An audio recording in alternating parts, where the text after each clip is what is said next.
When I first met Markia, she was 4 years old, but she was still being held and carried a lot. She had a lot of special needs, so she wasn't quite verbal, and she was still crawling a lot. Markia was removed from her biological parents because they weren't able to meet her medical needs. She had so many intensive medical needs and specialist appointments that they weren't able to keep up with them. So she came into foster care, and at that point the court appointed CLC to be the guardian ad litem. When she came here, she couldn't do anything. The neglect was evident. She was almost bald in the back from laying on her back all day and all night.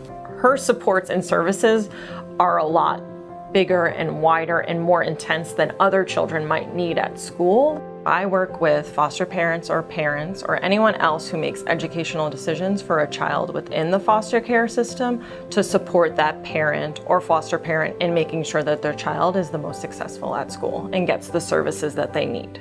Markia attends Bridges Public Charter School, so I worked with Miss Taylor and the school to make sure that Markia's services and supports really reflected where she was at that point and what growth she can make in the next year. So one of the things that I helped work with the Taylors on is making sure that their home was ready for Markia. So we knew at the time, that she's being carried a lot, but eventually we wanted to work towards making sure she was able to have a walker to help her learn how to walk, wheelchair, whatever she needed. So one of the things that I helped to do was just liaison between the agency, making sure that the Taylors could understand exactly what needed to happen for their home, so that it would be ready and set for Markia as she continued to grow up in their home. Just going through the process of her adoption, her foster care, to me it's been pretty easy because I did have good people to help me, good people to explain to me what I couldn't do, how I could or couldn't do things. So that's been a blessing. One of the things that I did was talked to the Taylors about guardianship or adoption. How would they like to play a role in the permanency? And eventually we decided adoption was the way that they wanted to go.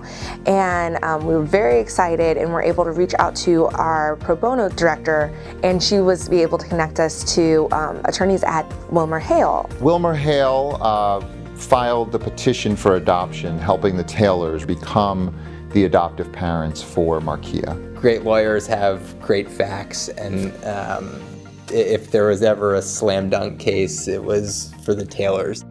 Markia is a fun little girl. She loves school. She has grown so much. She is walking now. She has just made such huge strides, and it's just amazing to see how much growth she has made. It's about her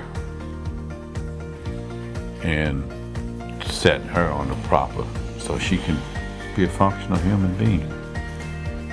I wish Markia health and happiness as she continues to grow and learn and continues to be her own best advocate.